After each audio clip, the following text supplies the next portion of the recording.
సమయం అనేది ప్రతి ఒక్కరి జీవితంలో అత్యంత విలువైంది. ధనవంతుడికైనా, పేదవారికి అయినా సమయం ఒకటే.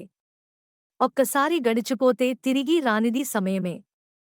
అందుకే ప్రతి క్షణాన్ని సద్వినియోగం చేసుకోవాలని అంటుంటారు. ప్రస్తుతం మనం రోజుకి 24 గంటల చొప్పున సమయాన్ని లెక్కిస్తున్నాం. ఇది భూమి తన అక్షం ఆధారంగా తన చుట్టూ తాను తిరిగే వేగాన్ని బట్టి నిర్ణయించబడుతుంది.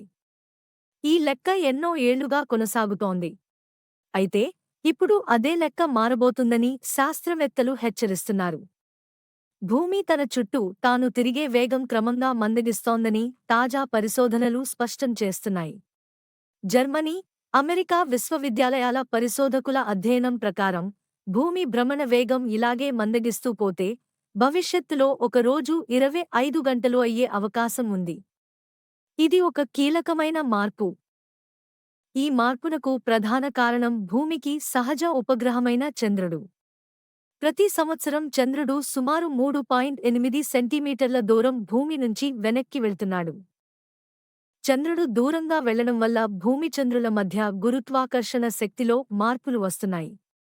ఇది సముద్రాలపై ప్రభావం చూపి అలల ద్వారా భూమి తిరిగే వేగాన్ని తగ్గిస్తోంది.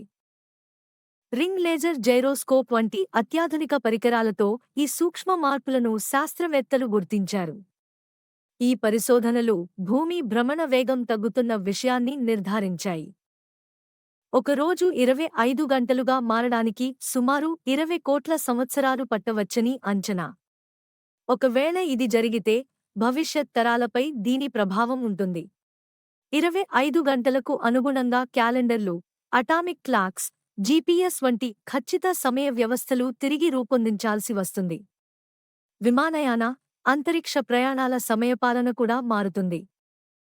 అంతేకాకుండా విద్యార్థులు, ఉద్యోగులు, ఫ్యాక్టరీల పనివేళలు మారతాయి. నిద్ర, జీవక్రియలు, జీవవైవిధ్యం వంటి అంశాలపైన దీర్ఘకాలికంగా ఈ ప్రభావం పడే అవకాశం ఉంది. కాలగణనలో ఇది ఒక పెద్ద మార్పు.